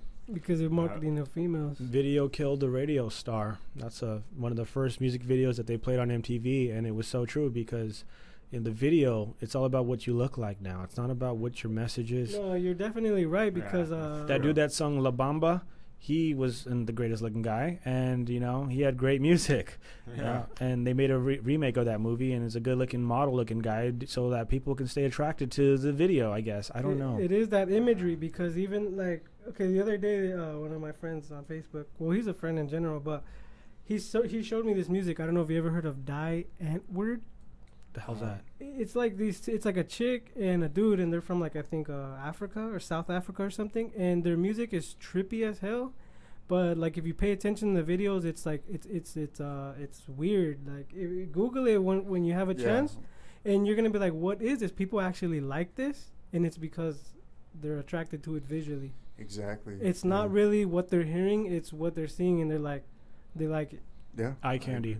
Yep. Isn't that how everything works? And it's not really like a like sex sales type thing. It's just awkward, weird, trippy. It's weird, dude. Just Weird. Google die Antword, and you'll know exactly what I'm talking about. Yeah, but would you rather have somebody listening to some weird stuff or some hardcore gangster rap? I mean, that's the thing is that, like, one thing that I've seen is, like, you know, Lou touches on this all the time about, like, the gangster rap being hijacked by the government to, you know, privatize prisons. And one thing I want to say is that was recently discovered, you know, they just released the CIA torture report on what they were doing in Guantanamo Bay, which is pretty much war crimes. You know, it's a war crime. But let me just read this headline for you guys. U.S. secretly infiltrated Cuba's hip-hop scene to spark anti-government movement. I seen that. I love that. You know, and it just goes to show you how big hip-hop is. And you think that these guys with the suits don't realize that? They're the ones that are writing Ice Cube's check and everybody else. Dude, you know? okay, one thing that I have learned from online marketing is there's tests constantly being ran. Even I do tests. Yeah. Let me do this opt-in form opposed to this opt-in form. Let me see which one works better. Let me change the colors. Let me change the shape. Let me change the image. And everything has a part. And you think those guys don't know that? These guys have been studying us for thousands of years. And they're eventually going to come to a point like, all right, this works. This is what works, and this is exactly what we're going to do. That's deep. And each time changes, there's new people studying the new stuff. That's why it's like online marketing is about trying to get that new stuff to see which works for you. Yeah. Damn. If it's not working for you, then you move on. Well, what do you think Facebook is? I mean, Facebook is just a bunch of data. It's just a bunch of information. And people willingly put their birthday, their cell phones, their emails, Where they're at. their mother, their father. Yeah, you know, they just put up all this info. Like me, sometimes I try to, you know, it's like walking on eggshells sometimes because, like, I tell everybody, I'm like, dude, if you're going on vacation, don't announce it to the world. Then your car is going to be jacked when you come back home, or your house is going to be ransacked. It might not be that guy that saw it, but it might be his friend. The thing is that there's actually websites that indicate people that are going on vacation or things like that. So there's other people out there that got too much time on their hands, and they're using all the analytics because that's what it is. That's exactly what it is. My cousin's always like, Mike, Google Analytics. You know, No, Mike, I use analytics. Yeah, What is that? Analytics is pretty much all your information of people that are going to your website, Traffic. their demographic, you know, Where the they're at, male, what female. IP address it came from. Exactly. Yeah. And it tracks all of that. And I mean, every time you swipe your phone, it's tracking that. You dial one, it's tracking everything. Yeah. I mean, the NSA is doing this. It's really, really mind blowing in my eyes. You know. I was at Walmart yesterday trying to cash some check and put it on my debit card, and I saw this picture right here of what the fuck? Where did it go? All this perfume, you know, just targeting the kids, man. It's right there when you're about to pay. You know, what better place to put it? You got Taylor Swift, you got Rihanna. Mommy, I want to smell like a whore. Justin Bieber. Taylor Swift.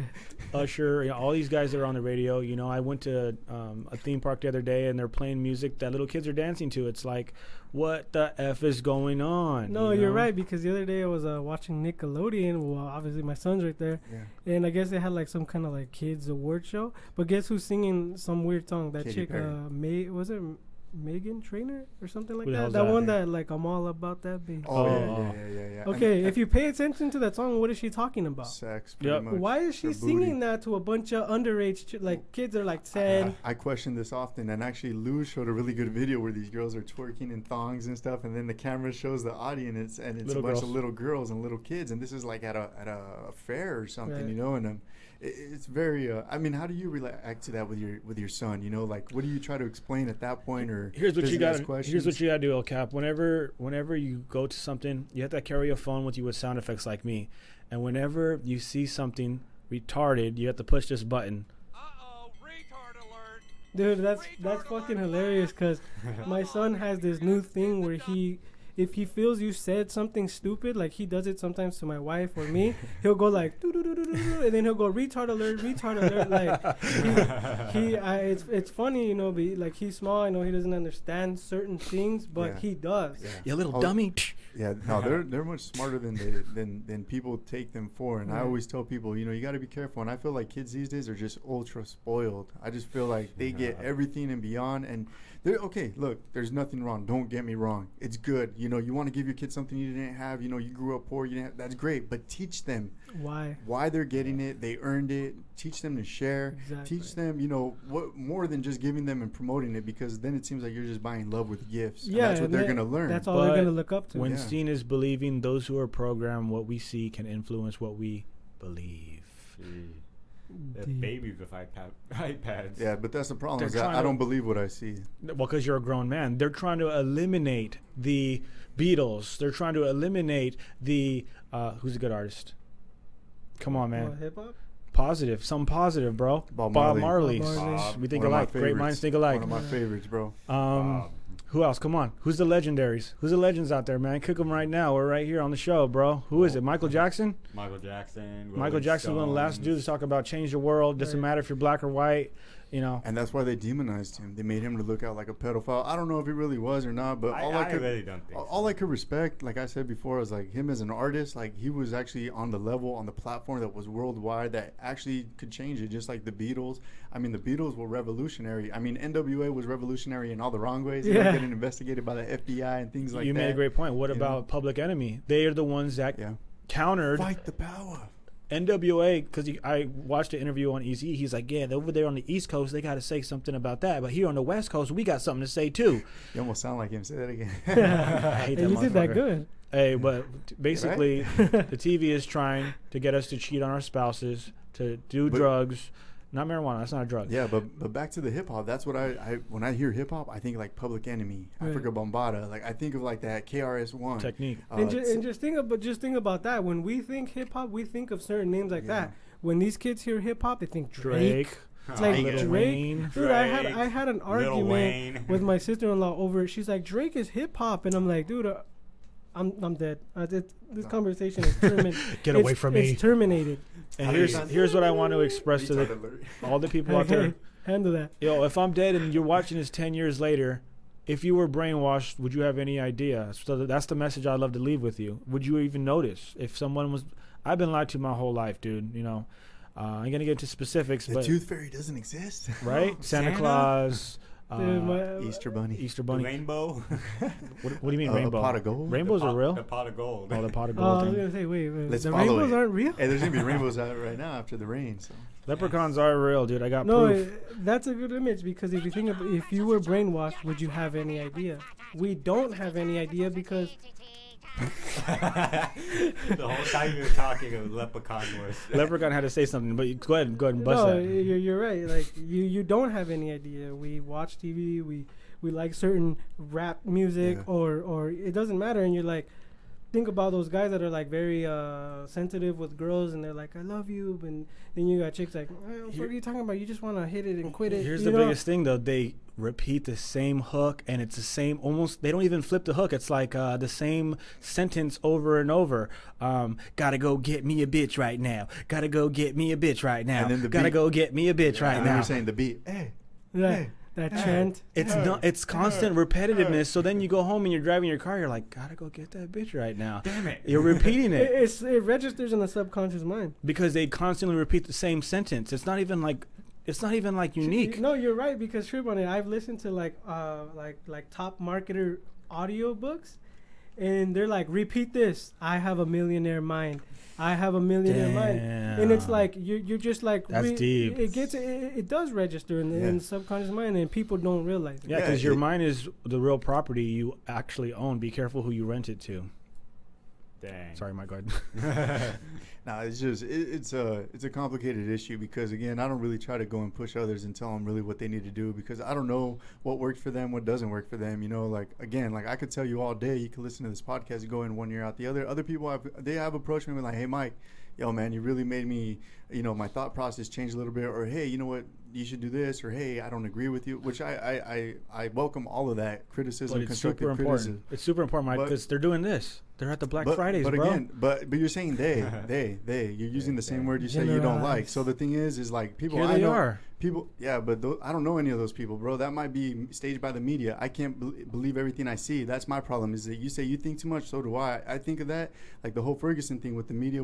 I think that was staged. They were wanting to show the rioters being crazy. A lot of them were undercover cops, and it's been proven. There's one where the cop pulls a gun on everybody. You know, exactly. They insulted. It's false flags. I don't believe any of that garbage, especially Fox News. So you can't really be like, oh, well, this. It's like, dude, I don't know any of those people. That's not my family. That's not the people I click with or hang out with. And like you said, you just shut me the fuck up because 6 corporations run the show, bro, and this fucking Michael Brown, this Michael Brown thing is everywhere on the news, bro. And when you just said something that has sparked my mind to another degree, because it can be all premeditated plan, bro. It could all be set up. This whole Black Friday thing. There are stupid people, but why not pay them? Hey, we're gonna hook you up. Stay here, look stupid. Let's get the cameras out. Let's record it. People will follow. What does everybody want to be? An actor, a rapper, an NBA star. Hey, I see this on Craigslist all the time. Part-time jobs where they want actors or this or that. Like there's people like they say at the Sandy Hook, at the Bombers, at Boston Marathon, that like these people were paid. Who knows? I'm not saying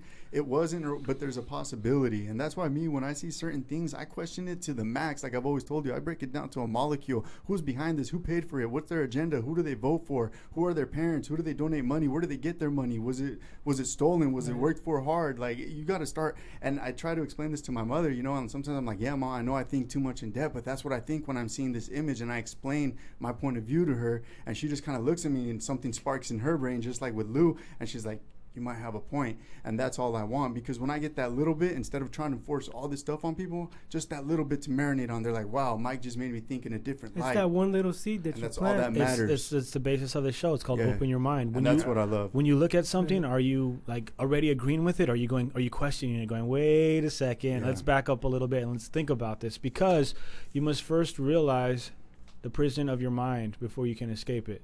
I love that. No doubt, but to a certain extent, I mean, we're all brainwashed. I mean, Ninja Turtles, I grew up with them when I was growing up. G.I. Joes, always the male dominant alpha figure. Transformers, Hot Wheels, the girls with the Barbies and whatnot. So we are. I mean, this has been going back to back in the day. And right now you mentioned it, something like I had an idea. This one dude posted something on Facebook a while ago. He's all like, why do you think that like the big rich guy in every cartoon is the enemy? And I was like, wow, that's crazy. Like the dude in the corporation, like that rich man is the evil guy. Exactly, Smithers. Just different ones. I'm like, wow. Scrooge. That's a good point right there, that bro. That's a good point. Yeah, it's always the businessman, the guy for the profit, the guy without the heart, with no emotions. Right. Because honestly, when I look at some of these people like on the screen, like the Jay-Z's, the Beyoncé's, I'm like, damn, do they really...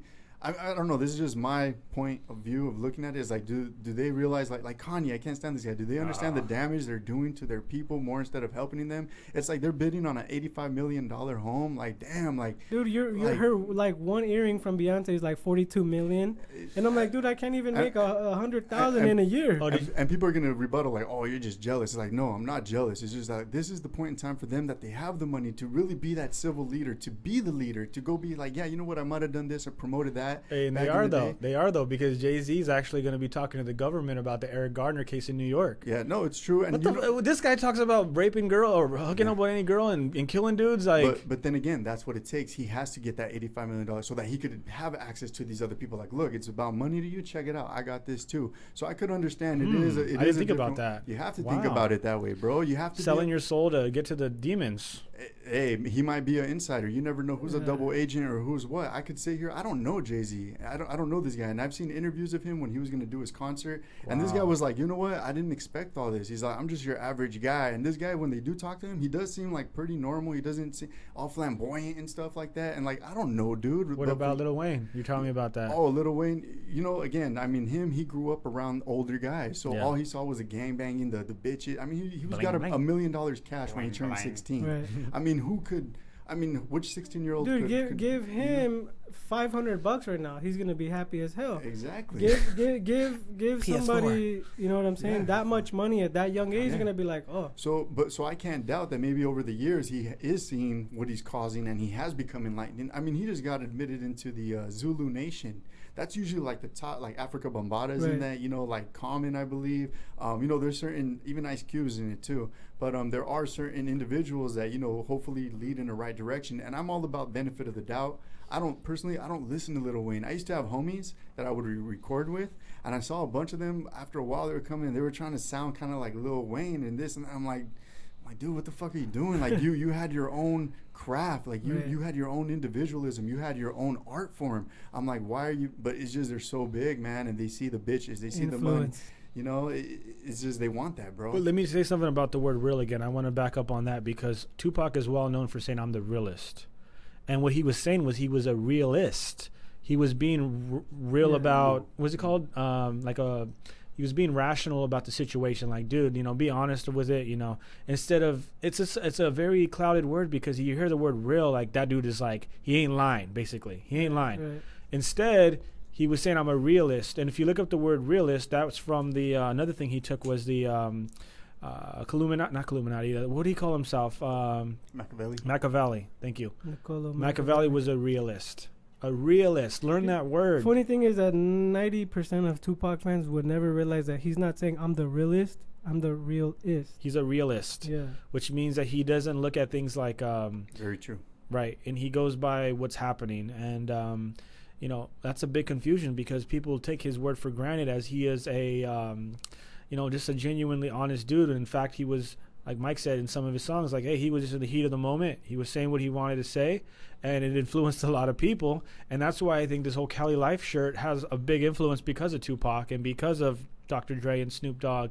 And it's very influential to the point where people just want to follow. I was very an example of that, because when I first heard the song, you know, California Love, you know, I love Tupac's verse. I was like, this is amazing. This guy has got the talent I've never seen before, and he is talented. What are you using your talent for? You could just feel that passion, that raw passion. Yes, like he just like had it. You know? Just like he's been through some stuff, and he mastered the skill. I mean, he dropped All Eyes on Me, double disc CD, 15 days. I mean, who do you know out here that is dropping? I mean, if they drop anything in 15 days, it's all crap.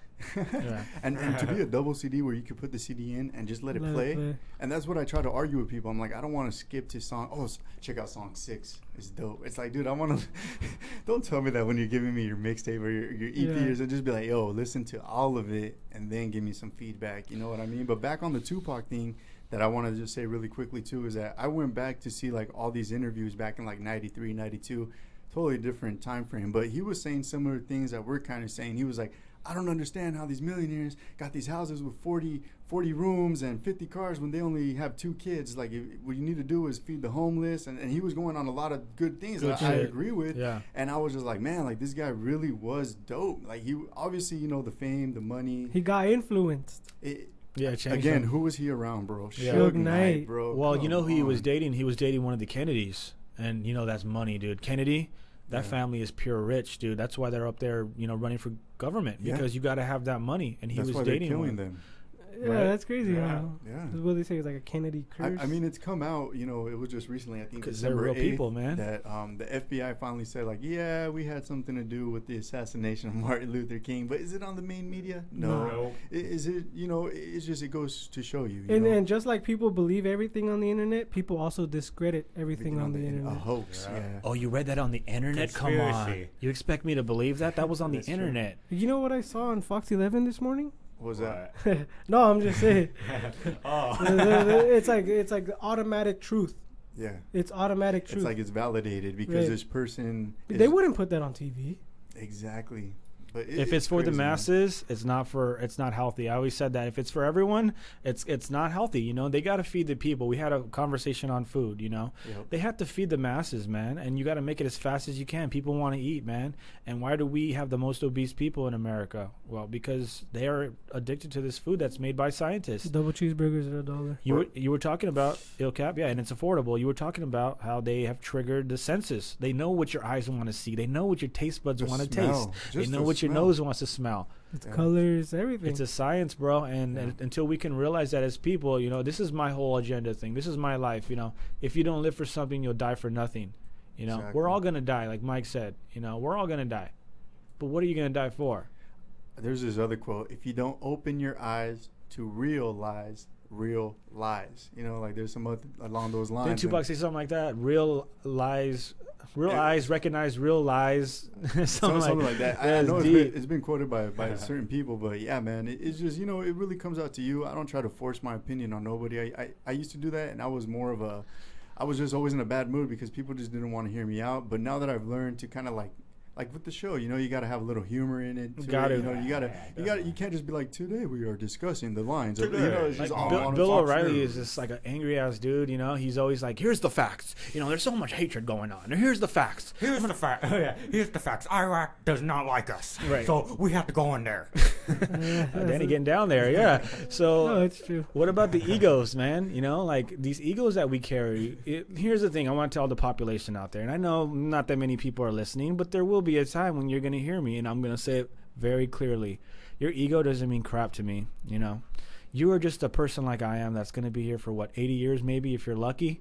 You know, I'm almost 30, dude. I'm almost burnt half of that lifetime. We're almost already. expired. I'm almost expired, eh? Your warranty is almost coming out. Wait, why are we getting racist on our own people here? Oh, I'm sorry. You need to renew that. Like Malcolm X, like Albert Einstein said, ego. And You know, immigrant. the more knowledge, lesser the ego. Lesser the knowledge, more the ego. So if you're stupid as hell, you're gonna want to put up that shield of I'm better than you. When you start realizing, hey, dude, we're all gonna die one day. Let's try to get together and make some shit like Albert Einstein did. Great genius, man, because he knew, and he wasn't actually isolationist. He separated himself from people. He wasn't around the big groups of people, because have you ever been at a party before and you see these people talking and you're like, damn, they sound stupid. That's the way I feel. Like I go around a lot of people and all Like they're you talking. feel embarrassed for them. Yeah, all they're talking about is All the football. time. All they Yeah. do is talk about football or basketball. You know, did you hear about the pitcher? He got hurt today, and I'm like, who cares? Oh, did you hear about that Cam Newton got hit in a car crash? Oh God. That's You're so like, crazy. what? What are you talking Yeah, about? like I have no time for your nonsense, you know. So I want to let the people out there know, you know, I don't care what you think. You can, dude. I'm a critic of my own self. I always watch my shows and go, God, man, like I wish I wasn't so annoying, or man, I wish I didn't talk so fast. Lou, Or, you need to tone it down. yeah, like man, I wish I would have like put some more bass in my voice on that part. You know, Hey. I'm always critiquing myself, and I'm my worst critic. You out there, human beings, you're your worst critic. You are going to be the reason why you succeed or you don't. So stop being so damn hard on yourself, because the sand timer is running out. Hey, what about this? What about when people put up some sort of graphic or some sort of posting and they tag you and you have nothing to do with that sort of Dude, I hate like that. you don't endorse that idea whatsoever, and these people are just trying to get likes. Like, how do you guys feel with the day and age of likes? That's hard for me. To be honest, it's pointless, because are you just trying? Okay, there's this saying that they have, like, marketers have. If you're targeting everybody, you're targeting no one. Exactly. You're supposed to find your specific niche and target those people. If people only like country music, are you gonna show them your rap mixtape? Probably not. Some ignorant, arrogant person would, though, because they truly believe, like, no, this is the hottest shit. Yeah. I'm the next Lil Wayne. You know what And I'm then saying? that's just gonna go straight out the window. 'Cause you- It's tagging people is. I used to do it because I didn't know, but now that But I I'm know, talking about like when they might have dropped a song or something, or just something completely that you are not affiliated with. Like Open Your Mind podcast is different. Tag me on that. Like, No, I yeah, want to be yeah. affiliated with certain things. Illcap, tag me with that. I want to be affiliated. You know, the homie Humble Septa, tag me on this stuff. But there's other people that I just feel like put up some dumbass shit, or they're putting songs, promoting all the negativity. And it's funny to me because they fall into these traps. I hear a lot of this auto tune, a lot of that hey in the background. I see a lot of these videos, a lot of these youngsters just all tatted up. Not that there's wrong with anything having tattoos. I love tattoos. I love the art. But again, it's just like I just feel like these people have to put on a persona sometimes where it's cool. That's going to be your entertainer. That's chill, on stage, or this person. But me, I'd rather be on stage. I'm this, off stage. Like, I'm real, and Right. I know we're touching on the word real, but I talk to a lot of people and I could be like, I could tell this dude's fake. Like, you could just get that vibe where, like, dudes are on your nuts. Like, yeah, that shit was so tight. It's like, dude, Yeah. name 3 songs. Crickets. No, hey. you know the one. You know the one that go. You know the one that goes. Yeah. So you like my whole Wait, album? isn't that number 2, 3, and 4? No, like 5, 6, 7, and 8. Oh, okay, you're right. Oh, right. my bad. I thought it was 12 through 16. Well, guys, No, you're thinking it's of 4. 2014. I love when Mike will always bring up the year, because that really stuck with me, because we are actually counting the years of our lives, And as the new year starts to show up, let's talk about New Year's resolutions. It's going to be... Where's the confetti, champagne, popping bottles? What's up for Illcap 2015, man? What has Illcap got in the works, man? Nothing. I'm just gonna continue pushing and try to do better than I did the day before. We just keep going. Mike, what about you? I'm going to continue to filter out the fakes from the reals. You know, continue to collaborate with people like Illcap, DJ Lou's brother right here, you know, Septa, Humble, you know, people that are really out there. There's other people I might not have named, you know, but, you know, I got love for everybody. You know, I'm just really trying to make the movement go further. That's why I got the new page on there. You know, I just really want to get into this and actually giving back. And, you know, I'm actually doing a crusade right now. I'm trying to collect, you know, stuff for the homeless people. I'm trying to make a change because I don't see the government doing things. So I really want to go into that. I really want to just start having more of an impact. I want to start reaching out to whether it be a church or an organization. Didn't you donate to kids like last year? You donated like you had a kids drive. Yeah, we had a toy drive. Dude, you know. let's love the kids, man, because they got the imaginations that we don't have. You see a parent here pointing at the kid like, you made a mess. It's like black and white. But to that kid, dude, it's like a pyramid, and he's got his own little dollhouse, you know? That's exactly like, have you seen the Lego movie? No. Oh, yeah. Everything is awesome. It's the same concept. Like, they're saying, like, to you see, like, this crappy little made-up thing, but that little kid might see his castle, you know, a submarine. Legos played an important role with my development and my creativity. Yeah. I think Legos are the best toys you could buy somebody because all we buy my son. It's limitless. It's limitless. Building blocks, Lincoln Logs, even the knockoff ones are cool. You know, they suck when you try to put them together. Yeah. But yeah, man. You know, just be the change you want to see. If you're gonna talk about it, be about it. You know, don't be fronting. You know, like things I say, I really try to do, and if I'm not, call me out on it because I don't want to be talking about something I'm not doing. You know. So shout outs to the Legos out there, Danny. What about you, man? Yeah, what's your New Year's resolution, man? What you gonna do? You told me your plan, but I want the people out there to hear because this is my brother. This is a craft of what I've been trying to create and develop. Because what's your grades looking like? My grades are looking pretty good. Tell the people what you got.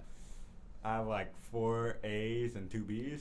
This dude's a genius, man. Applauding that, man. And I saw that on Facebook. Just That's to let awesome. you know. Yeah, me too. Man. I'm proud. I represent my bro, and I not exaggerate. I what's the word? I brag about my bro. Exaggerate. No, man. Sometimes he's actually stupid. We encourage him. That's what you need. That it's need praise. That. Kids, it's kids need it. And since an early age, my bro, I used to play NFL blitz with this guy, and I used to let him win, and I got to the point where I was like literally letting him win because I wanted him to feel good, and it got to a certain point where I literally couldn't beat him anymore, and I would get pissed off because he was beating me. And now me and him compete like every day on video games because we make ourselves better. We battle each other to see who can be the best brain, you know, and he's at that point where he can challenge me now, and that's where I want him. I want him to be better than me. I've always said, I'm not training you to be just as good as me. I'm training you to be better than me. Exactly. I want you to get that perfect credit score. I want you to get that castle. I want you to get that great job and good car. I went to college. I want you to go to college and actually utilize your degree. So all the people out there listening, man, don't just teach your kid to be like you. Teach them to be better than you. Exactly. Yeah, most definitely. And teach them to question everything. And lead by example. Yeah. Lead by example. So what's your New Year's resolution, dude? My New Year's resolution is just to keep improving myself. What's called try to get things done at a certain time. Yep, and you're enrolling in college now? I'm going to start enrolling. I'm going to start looking for a job. I'm going to start doing, start planning my life out, and hopefully it goes to get better. Get that driver's license. Yeah, definitely. And once if you fail on these missions, what are you gonna do? You're gonna take. Yeah. Every time I fail at trying to get something at a certain time, I take off something that I like. Like your phone. I'll literally I'll ban myself from my phone. I'll ban myself from doing things I like. That is self-control. Self-discipline. That's what a lot of people lack. One thing I'll encourage you if you are on your road to college. I say this to everybody. I said it to my brother. He didn't take my advice. He learned on his own. But definitely look into your community colleges. You know, a lot of times they don't give them enough props. And I'm actually a product of a community college, and it's a lot more affordable. And you're gonna meet people. You're gonna meet dumb people. You're gonna meet all sorts of people. You're gonna meet people that are, why are you here? Because my parents made me come here. You know, but that's everywhere. I'd say community college because you're really gonna. Anytime you say college, it's money, you know, and you don't want to get stuck in these student loans that, you know, are predatory loans a lot of the times, you know, a lot of them. So that's a whole other thing you want to look into. But community college, man, look into them, and I would really encourage you to pick that up, man, and you know. Yeah, I'm definitely probably going to go into a community college first because I heard it's better than just going straight into it. These professors have taught at universities across the nation, so it's pretty incredible, man. Exactly. It's very expensive, too, to go to a college like I did. I went to a tech school, and God, I got ripped, man. I got ripped a new one, and I'm going to be in debt for probably the rest of my life. But it's not so bad because I would never trade it for education, man. I would pay again to learn what I have learned. And, they're trying to work with me and bringing my credit back, and I'm paying them back slowly, and I'll be able to get an income tax this year. So do not, one thing if you're listening out there, is ignore these a-holes who are calling you, blowing up your phone. Make a deal with them and pay as little as you can, and they can restore your credit, or if not, they'll ruin your credit. There's a lot of plans out there, forbearances, deferments. There's one that came out recently, the income-based repayment plan. That one's could help out so many people, and you definitely don't want to, like you say, you want to take that call, because if you think avoiding those calls is going to help you, there's one thing that the government does is your taxes. Anywhere you work, they have your social, so they could garnish your wages up to 15%. I mean, think of your paycheck 15% less. I mean, that would affect you tremendously. So it has. Hey, Illcap, last words, bro. If you can tell the world out there, and when we say that, think about everyone as a child. Like you're talking to them like they're learning. It's a learning experience for everyone. You got so much knowledge acquired in that brain. If you can tell people out there something as we close this show out, what would you like to tell them about themselves? What can we learn from you? I don't know. I would just say look within yourself, like, deeply. Yeah. When you look in the mirror, do you see that same person staring back, or is it some fake ass persona that you're trying to make people think like, oh, I'm this? When you look in the mirror, are you that same person looking back? Beautiful. So you guys heard it first from the one and only Illcap. I've been wanting to use that throughout the whole show, and I totally forgot, man. I could have been saying that the whole time. Like, welcome to our new guest. It's the one.